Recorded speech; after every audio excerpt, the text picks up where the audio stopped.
Welcome to another practice exam. This is practice midterm 4, but this is for the second of CHEM271 midterm, so this is going to cover enzyme kinetics, enzyme regulation, that kind of stuff. So for this question, the Km of p-nitrophenyl acetate with the enzyme chymotrypsin is 0.002 millimolar. So at the substrate concentration of 2.5 millimolar, the rate of reaction is 0.1 millimolar per second. So what substrate concentration is needed to give 80% Vmax?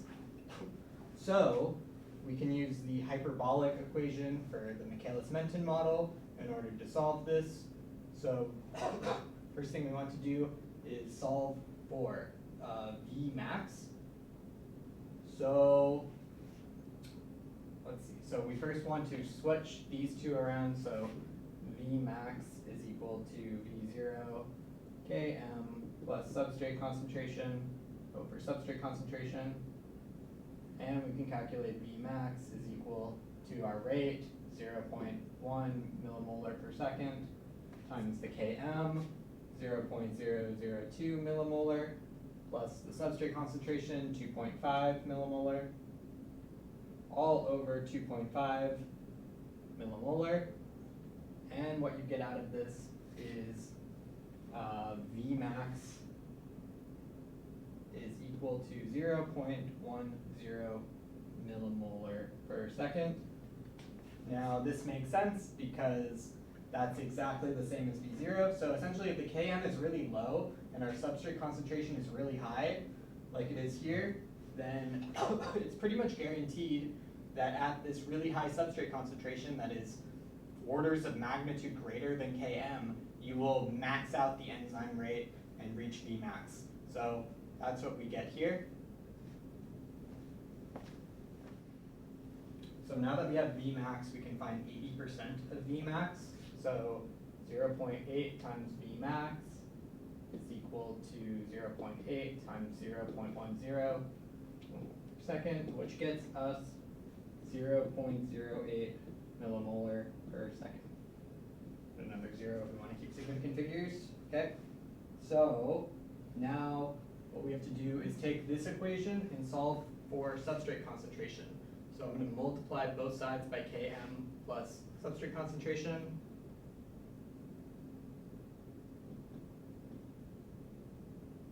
Equals Vmax times substrate. Okay. So now we can distribute V0 Km plus V0 substrate equals Vmax substrate. Now isolate the substrate term.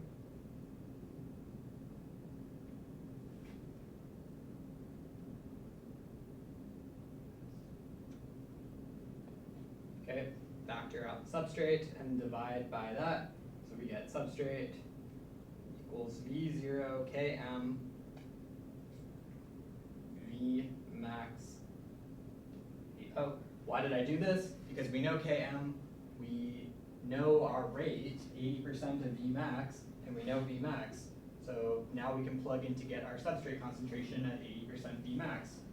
So substrate concentration is going to be equal to our rate, so 0.080 millimolar per second times Km, which is 0.002 millimolar, all divided by Vmax, so 0.10 millimolar per second, minus, again, our V0, 80% of our Vmax. Okay, and if we put this into our calculator, this gets us a substrate concentration of 0.008 millimolar, so just a bit above Km. That makes sense. All right, so that's it for this first question. All right, part B of question 1. What would happen to the Km and Kcat of chymotrypsin if histidine 57 was converted to alanine? So we know that aspartate 102, histidine 57, and serine 195 are essential in the active site of chymotrypsin to catalyze peptide bond cleavage, right? So what is the histidine doing? It's making the serine a stronger nucleophile so it can actually attack the carbonyl and cleave the peptide bond. I have a separate video on the chymotrypsin mechanism if you want more details on that. Okay? So the histidine acts as a general base, and it makes serine a stronger nucleophile. So with an alanine, serine is a weaker nucleophile. Okay? So we know the serine is less nucleophilic. So what is the impact of that? So let's first talk about the kcat, because that's fairly straightforward. This is decreased. So if the kcat would be decreased, this is the rate of substrate to product conversion. So if the serine is less reactive, then essentially less substrate will be converted into product because the serine cannot start the reaction. Okay, it doesn't work very well as an enzyme in that case. So, and also the histidine is really important in the mechanism. It acts as a general acid and base. So without the histidine, you really can't do the mechanism. So histidine equals general acid and base needed for the reaction, right? So the reaction can't really occur. Km though, so when the substrate binds to the active site, it tends to bind due to the covalent bond made from the nucleophilic attack by the serine. So if the serine can't work as a nucleophile, substrate can't really bind as well because it can't form that covalent bond with the serine in the active site. So this is increased. The Km is increased because it is less likely for serine to bind substrate. Okay? And remember, increased Km means more substrate is needed to fill 1/2 of all active sites. So in this case, that makes sense. If the serine cannot bind the substrate, it would take a lot more substrate for that serine to start binding to substrate. So it would take a lot more substrate for 1/2 of all active sites to be filled. Okay, so increased Km and decreased kcat, these are both indicative of a pretty not as efficient enzyme. Less reaction catalyzed, right? Less substrate binding to the active site, slower reaction overall. Next question. Is beta phenylpropanoate a competitive or non-competitive inhibitor of chymotrypsin? And what is the impact on Km and Dmax? So looking at the structure here, what we see is we have a phenyl ring. Okay, and what's important to remember sorry, about chymotrypsin is that, so here, phenyl equals bulky hydrophobic group. So in this case, chymotrypsin normally cleaves at the phenyl, okay? So chymotrypsin cleaves peptides at usually phenylalanine. So phenylalanine residue. Why does it normally cleave peptides at a phenylalanine residue? Because looking at the chymotrypsin active site, we have this thing here. This is called the hydrophobic pocket. Hydrophobic pocket. So the hydrophobic pocket, it will bind that bulky hydrophobic phenylalanine residue through hydrophobic interactions. And what that does is it stabilizes the peptide chain and allows it to bind to the active site. And then that brings the serine OH in close proximity with the carbonyl of the peptide chain, allowing for that nucleophilic attack and the initiation of the chymotrypsin reaction. Okay? So normally chymotrypsin cleaves at bulky hydrophobic amino acids like phenylalanine. Those can enter the hydrophobic packet. So given that, I would say that this is going to be a competitive inhibitor. So this is inhibitor. Why? Because it will bind to the hydrophobic pocket. Okay? So will inhibit by binding hydrophobic pocket. Okay? So now that we know that this is a competitive inhibitor, oh yeah, and I should mention that if it does bind to the hydrophobic pocket, that means a peptide can't bind.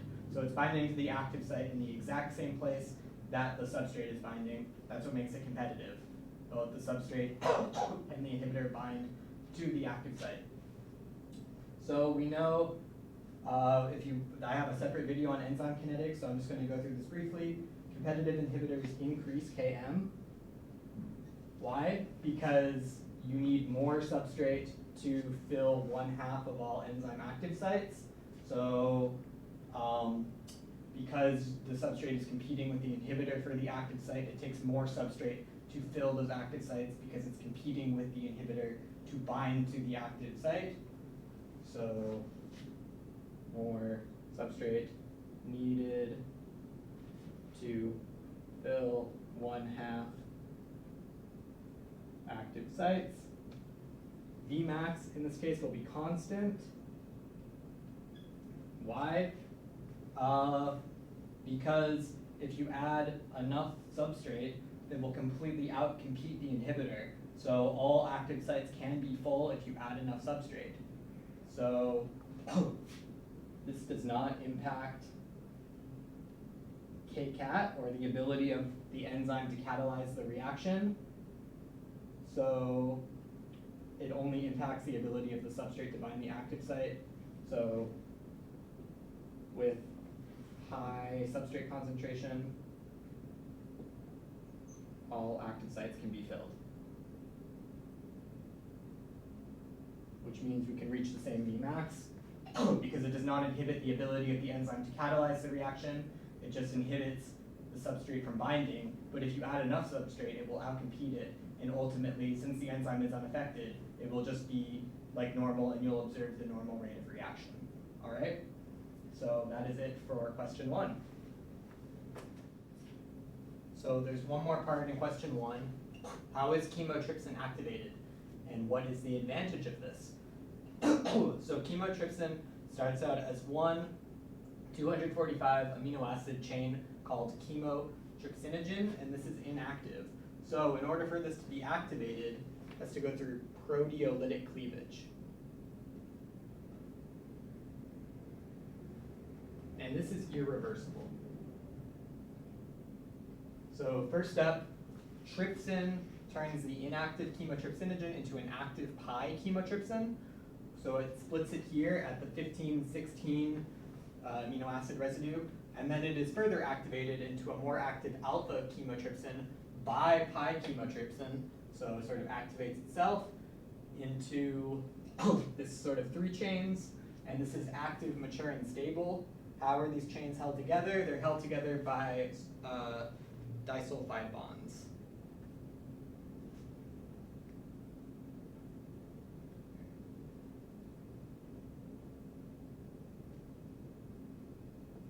Okay. So activation is what is producing the active site and the oxyanion hole that holds the O- from the carbonyl. So what are the benefits? So the benefit is that the enzyme is only activated when needed.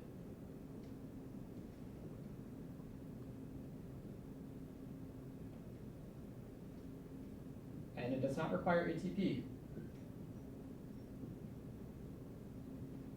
So disadvantage is that it's irreversible. So this is a one-time process, okay? Cannot be controlled as needed. So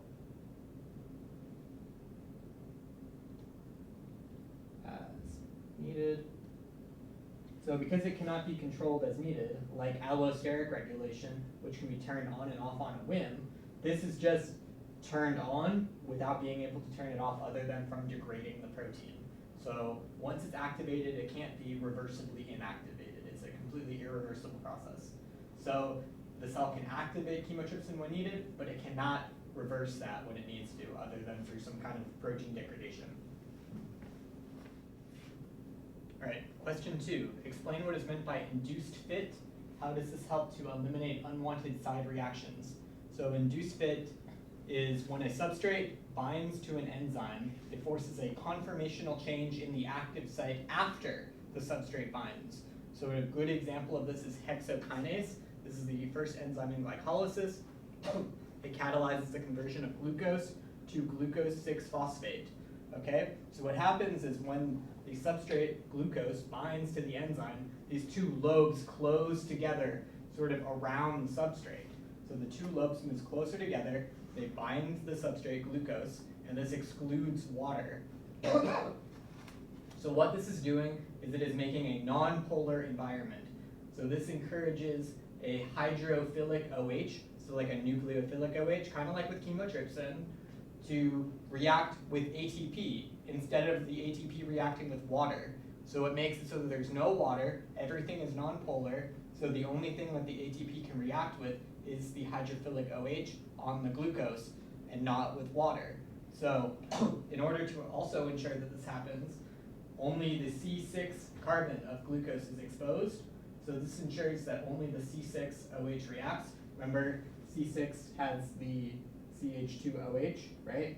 It's making sure that that is the OH that reacts because that is the only one that is exposed in the enzyme after the induced fit, after the two lobes of the enzyme close in on the glucose. All right, next question. Question 3. This is 2 parts. It's a lot of writing. I already wrote it all out. What are the metabolic rules of the phosphorylation of substrates? So substrates being the chemicals, the molecules that enter the enzyme active site. Why would those need to be phosphorylated? So the first reason is because it makes reactions favorable. So the delta G of phosphorylation is really big and favorable. So that can make the net delta G of an overall reaction negative. So the delta G of ATP hydrolysis is really large and really negative.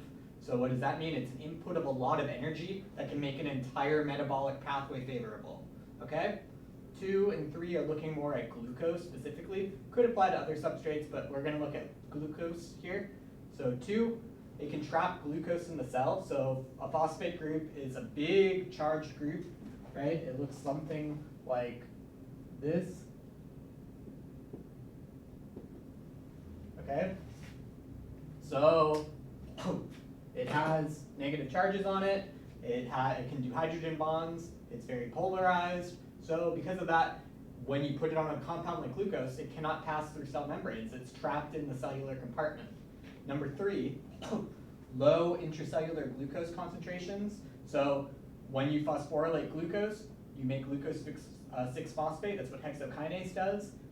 Glucose 6-phosphate is not a substrate of glucose transporters. So when you convert glucose to glucose 6-phosphate through phosphorylation, it's a different compound and it cannot go through transporters.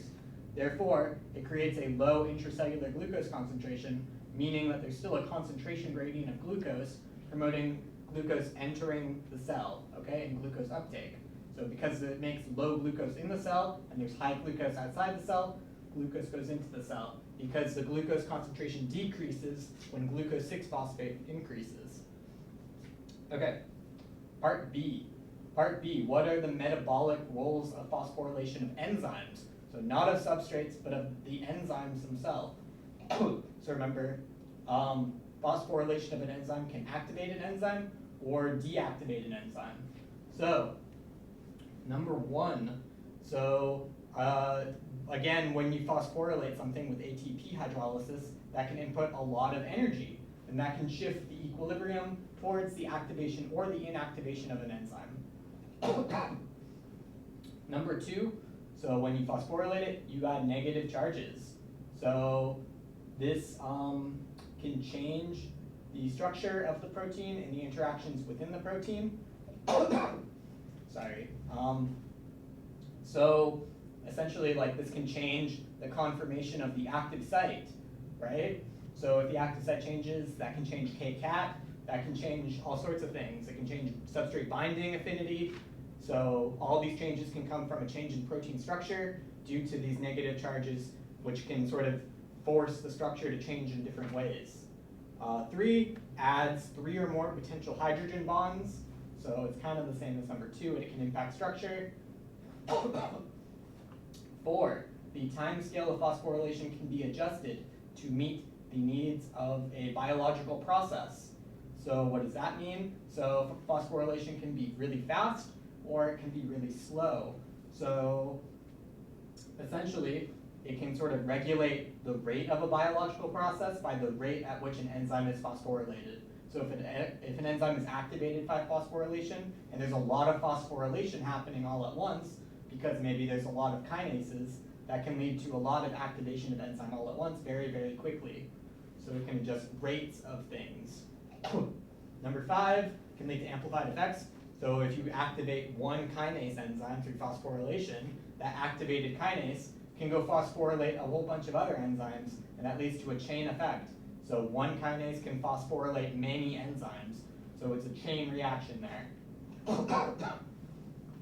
Number 6, ATP links the energy status of the cell to the regulation of metabolism. So ATP, needed for metabolism, also needed for enzyme regulation. By having both, the energy charge of the cell can regulate both the enzymes and the reactions themselves.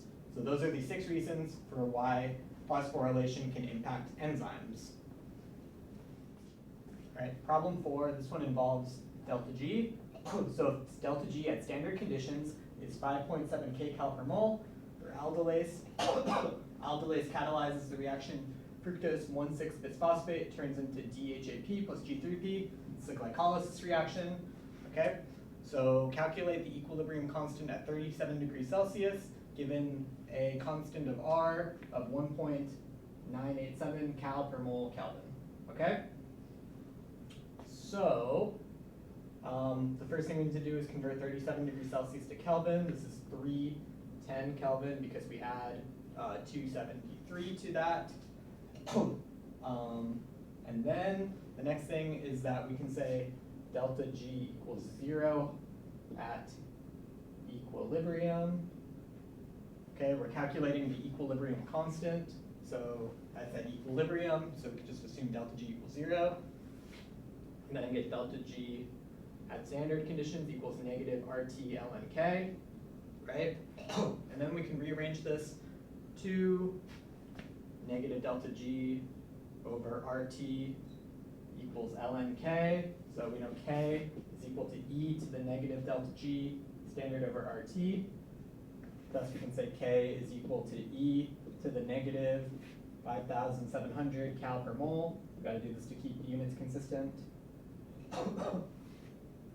All divided by 1.987 cal per mole per Kelvin times 310 Kelvin. Okay. And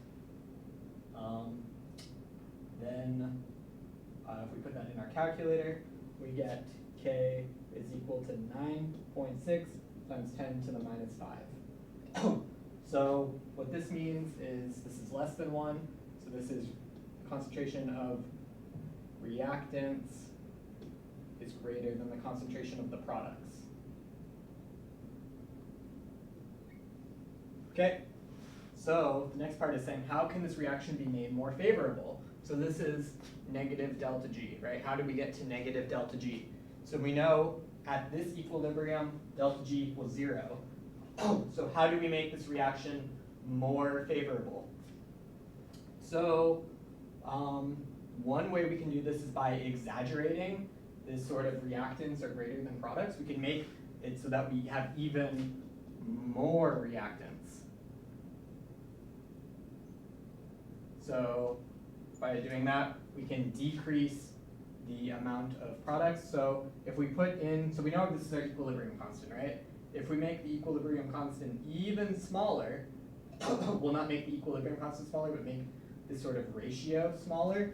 So right now this ratio is going to be DHAP G3P over fructose 1,6-bis-P, right? So we know that at equilibrium we have more reactants. If we make it so that we have even more reactants present, we make this ratio smaller than this. What we observe is if we try like delta G equals delta G plus RT ln K, but we sub in K as, let's say, an order of magnitude smaller, times 10 to the minus 6, right? What we would get is delta G is equal to negative 1.4 kcal per mole. So we can see that by increasing the amount of reactants, decreasing the amount of products, by making this ratio smaller and exaggerating it, we can then make delta G negative, so increase reactants or decrease products. Okay? So yeah, so we can increase the amount of fructose 1,6-bisphosphate to drive the reaction forward. Okay? All right, last question of the practice exam. Question 5, part A, what is allosteric regulation? Allosteric regulation is when a regulatory molecule binds to an allosteric site of an enzyme, and when it binds, it is able to control enzyme activity. So ATCase is a great example of this. So it has two states, the R state and the T state. In the R state, it has good enzyme activity, lower Km, higher Vmax. At the T state, it's a bit more inhibited. It has a much higher Km, lower Vmax. However, through allosteric regulator binding, in this case CTP, right, that results in a combined sigmoidal curve that combines the R state with the T state. So as you increase substrate concentration, you see a small increase in rate and then a larger increase in rate, okay? So allosteric regulation combines the R state with the T state. When a regulator binds, it means that it can shift between those states, and that thus changes the activity of the enzyme from a hyperbolic curve to a sigmoidal curve, okay? So how can you tell if an enzyme follows Michaelis-Menten kinetics or not? So what you can do is you can make a Lineweaver-Burke plot. Graph 1 divided by the substrate concentration versus 1 divided by the rate. Is it linear? If it is, you know it's a hyperbolic curve. You know it follows Michaelis-Menten kinetics. If not, you can maybe assume it's allosteric regulation at play, right? Because if you try to do a Lineweaver-Burke plot of a sigmoidal curve, you will not see a linear Lineweaver-Burke plot, okay? You will see something else. So if it's not linear in the Lineweaver-Burke plot, it could be due to allosteric regulation, could be due to having multiple states that the enzyme can swap between, leading to this sort of different change in activity, with different substrate concentrations. Okay? So that will be it for this practice exam. Thank you.